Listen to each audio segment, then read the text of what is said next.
આકાશવાણી અમદાવાદ વડોદરા પ્રાદેશિક સમાચાર મિત્તલ પટેલ વાંચે છે. સૌપ્રથમ મુખ્ય સમાચાર.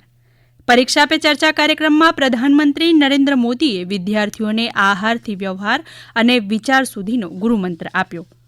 પ્રયાગરાજમાં રેલવે મથક બંધ હોવાની અફવા અંગે રેલવે પ્રશાસને સ્પષ્ટતા કરી.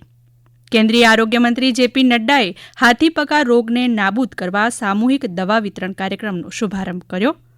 રાજ્યમાં એગ્રીકલ્ચર ઇન્ફ્રાસ્ટ્રક્ચર ફંડ યોજના હેઠળ અત્યાર સુધીમાં 3,900 કરોડ રૂપિયાની સહાય મંજૂર કરાઈ. અને રાજ્ય પોલીસ વડાએ આવતીકાલથી હેલ્મેટ નિયમના કડક પાલન કરવા સરકારી કર્મચારીઓને સૂચના આપી. સમાચાર વિગતવાર.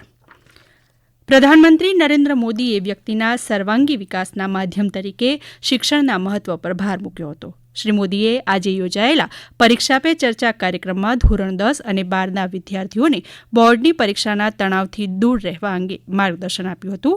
પ્રધાનમંત્રીએ વિદ્યાર્થીઓને આહારથી માંડી વ્યવહાર અને વિચાર સુધીનો ગુરુમંત્ર આપ્યો હતો. પ્રધાનમંત્રીએ વાલીઓને પોતાના સંતાનોની વિશેષ આવડતને ઓળખવા અનુરોધ કર્યો હતો. तो मेरी तो माता पिता को एडवाइस है कि कृपा करके आपके बच्चे को आप मॉडल के रूप में हर जगह पे खड़ा मत कर दो. आप अपने बच्चे को प्यार करो, उसकी शक्तियां हैं उसको स्वीकार करो. दुनिया में कोई व्यक्ति ऐसा नहीं है जिसके पास कोई एक चीज नहीं होती है. स्किल की ताकत बहुत होती है. हमें स्किल पर बल देना चाहिए. और माँ बाप भी बेटा पढ़ाई में नहीं है तो कहीं और तो उसकी ताकत होगी उसको पहचाने और उसको डायवर्ट करें. પરીક્ષા પે ચર્ચાની 8મી કડી અંતર્ગત રાજ્યની 40,000થી વધુ શાળાના 61,50,000થી વધુ વિદ્યાર્થીઓએ પ્રધાનમંત્રીના સંવાદનું પ્રસારણ નિહાળ્યું હતું. મુખ્યમંત્રી ભૂપેન્દ્ર પટેલે અમદાવાદની ક્રિસ્ટલ સ્કૂલના વિદ્યાર્થીઓ સાથે સંવાદ કર્યો. શ્રી પટેલે વિદ્યાર્થીઓને તણાવમુક્ત રહી અને ડર છોડી પરીક્ષા આપવા અનુરોધ કર્યો. શ્રી પટેલે જણાવ્યું કે વિદ્યાર્થી જીવનમાં સફળતા પ્રાપ્ત કરવા માટે સમયનું વ્યવસ્થાપન એ એકમાત્ર ઉપાય છે. આ પ્રસંગે શિક્ષણ રાજ્યમંત્રી પ્રફુલ્લ પાનસેરિયાએ અને ઉદ્યોગ રાજ્યમંત્રી જગદીશ વિશ્વકર્માએ હાજરી આપી હતી. શ્રી પાનસેરિયાએ જણાવ્યું કે ફળની આશા રાખ્યા વિના જ મહેનતરૂપી કર્મ કરતા રહેવું જોઈએ. ગાંધીનગરમાં કડી સર્વ વિદ્યાલયના બાળકો સાથે પ્રધાનમંત્રીના પરીક્ષા પે ચર્ચા કાર્યક્રમ નિહાળતા રાજ્યપાલ આચાર્ય દેવવ્રતે જણાવ્યું કે સફળતા માટે સખત મહેનત, આત્મવિશ્વાસ અને આત્મનિયંત્રણ ખૂબ જ મહત્વના છે. આ પ્રસંગે શ્રી દેવવ્રતે વિદ્યાર્થીઓને પરીક્ષા સમયે વધુ સારું પ્રદર્શન કેવી રીતે કરી શકાય તે અંગે માર્ગદર્શન આપ્યું હતું.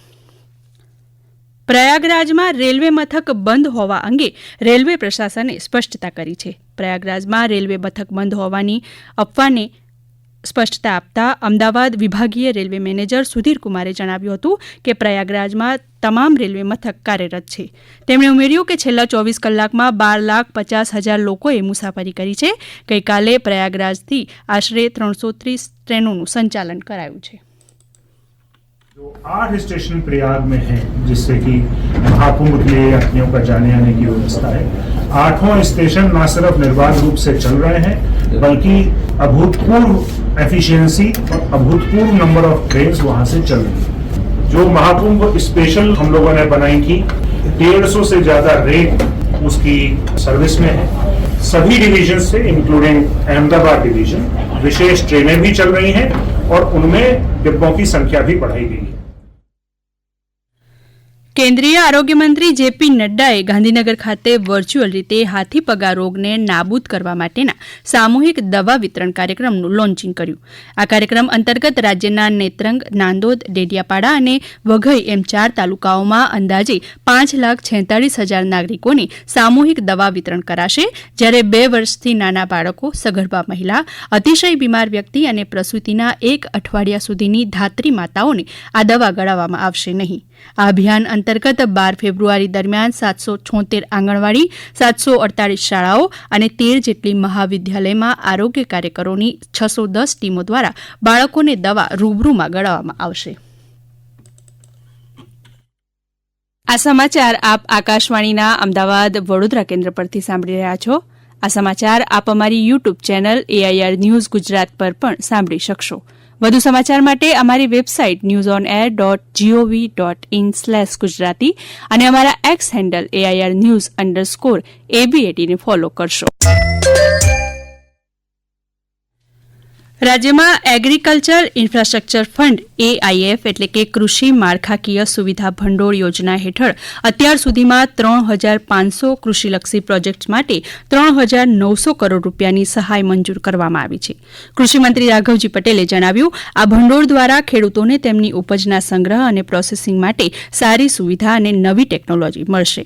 આ અંગે વધુ વિગતો આપતા તેમણે જણાવ્યું, આ પ્રોજેક્ટમાં 643 સોર્ટિંગ અને grading unit, 585 warehouse, 555 custom hiring centre, 540 primary processing unit તેમજ 236 જેટલા કોલ્ડ સ્ટોરેજ અને કોલ્ડ ચેઇનના પ્રોજેક્ટનો પણ સમાવેશ થાય છે. આ યોજનાથી કૃષિ ક્ષેત્રે ગ્રામીણ રોજગારીની તકોમાં અનેક ગણો વધારો થયો છે.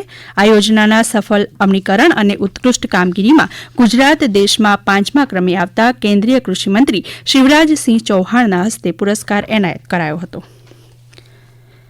ખેડા જિલ્લાના નડિયાદમાં ગઈકાલે કેફી પીણું પીવાથી થયેલા 3 વ્યક્તિઓના મોત મામલે આજે ખેડા પોલીસે 3 મૃતકોના લોહીના નમૂનાના તપાસ માટે મોકલ્યા છે. આ અંગે જિલ્લા પોલીસ વડા રાજેશ ગઢિયાએ વધુ માહિતી આપી હતી. LCBને તપાસ સોંપી દેવામાં આવેલી છે. જે 3 વ્યક્તિઓ મરણ ગયેલા એમના બ્લડ સેમ્પલ લઈ રાત્રે જ ગાંધીનગર FSL ખાતે મોકલવામાં આવેલા અને બ્લડ રિપોર્ટ જે આવ્યો એની અંદર મિથાઇલ આલ્કોહોલની હાજરી 0 આવેલી છે. આની અંદર ખાસ અગત્યની બાબત એ છે કે પીણું પીધા બાદ 5 જ મિનિટની અંદર ખૂબ જ એની ઘાતકી અસર જે થયેલી છે, તો એ બાબતે FSL અધિકારી જે એના એક્સપર્ટ છે એમના માર્ગદર્શન હેઠળ હાલ અમે તપાસ કરી રહ્યા છીએ. રાજ્યના પોલીસ વડા વિકાસ સહાયે સરકારી કર્મચારીઓને ટ્રાફિક નિયમોનું પાલન કરવા સ્પષ્ટપણે સૂચના આપી છે. રાજ્યની સરકારી કચેરીઓના પ્રવેશ અને નિકાસ ઉપર ટ્રાફિક પોલીસ હાજર રહેશે તેમજ હેલ્મેટ નહીં પહેરેલ કર્મચારીઓ સામે દંડનીય કાર્યવાહી કરવામાં આવશે. આવતીકાલથી આ નિયમનું કડક પાલન કરાવવા અંગે શ્રી સહાયે સૂચના આપી છે. અરવલ્લી જિલ્લામાં ધરણા પર ઉતરેલા મોડાસા નગરપાલિકાના સફાઈ કામદારોના પ્રશ્નોનું વહેલી તકે નિરાકરણ કરવાની પાલિકાએ ખાતરી આપી છે. પાલિકાના ચીફ ઓફિસર ભદ્રેશ પટેલે સફાઈ કર્મચારીઓના પડતર પ્રશ્નોના નિરાકરણ માટે આશ્વાસન આપતા આ મુજબ જણાવ્યું. તમામ ચૂંટાયેલા પદાધિકારીઓની હાજરીમાં સત્વરે નિરાકરણ આવે તેવા પ્રયત્નો નગરપાલિકાએ હાથ ધરવાની એમને ખાતરી આપી છે અને કોઈ તકલીફ ના પડે સોમવારના દિવસે સફાઈ બાબતે શહેરીજનોને તે માટે રાત્રે પણ સફાઈનું આયોજન 8 અને 9 તારીખના રોજ કરવામાં આવેલ હતું.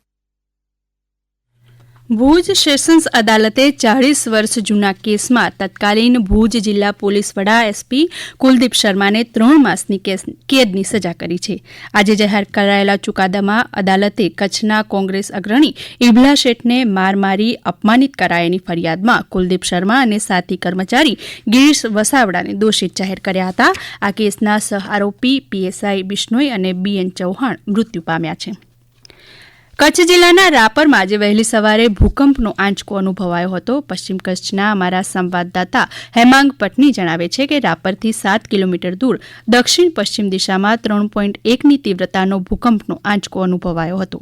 ગાંધીનગર સ્થિત ભૂકંપશાસ્ત્રીય સંશોધન કચેરીએ વહેલી સવારે 2 વાગે અને 46 મિનિટે આફ્ટરશોક નોંધાયો હતો.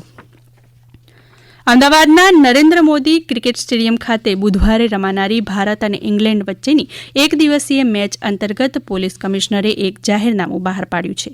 મેચ જોવા આવતા દર્શકોને પગલે ટ્રાફિક વ્યવસ્થા જળવાઈ રહે તે માટે જનપથથી મોટેરા સ્ટેડિયમ મુખ્ય ગેટ થઈ કૃપા રેસીડેન્સી થઈ મોટેરા ગામ સુધીનો જતો આવતો માર્ગ વાહનોની અવરજવર માટે પ્રતિબંધિત કરાયો છે. જ્યારે તપોવન સર્કલથી ONGC 4 રસ્તાથી જનપથ થઈ પાવર હાઉસ 4 રસ્તાથી પ્રબોધ રાવળ સર્કલ સુધી અવરજવર કરી શકાશે. તેમજ કૃપા રેસીડેન્સીથી Sharan status, Bhat, Koteshwar road, Apollo circle તરફ અવરજવર કરી શકાશે.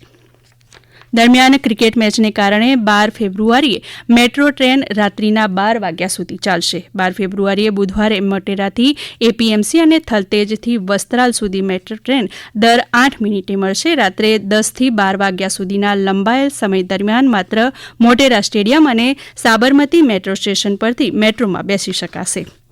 અંતમાં મુખ્ય સમાચાર ફરી એકવાર.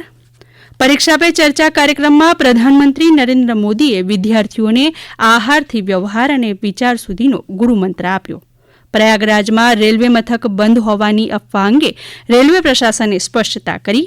કેન્દ્રીય આરોગ્યમંત્રી JP નડ્ડાએ હાથીપગા રોગને નાબૂદ કરવા સામૂહિક દવા વિતરણ કાર્યક્રમનો શુભારંભ કર્યો. અને રાજ્ય પોલીસ વડાએ આવતીકાલથી હેલ્મેટના નિયમના કડક પાલન કરવા સરકારી કર્મચારીઓને સૂચના આપી. આકાશવાણીના અમદાવાદ વડોદરા કેન્દ્ર પરથી પ્રાદેશિક સમાચાર પૂરા થયા.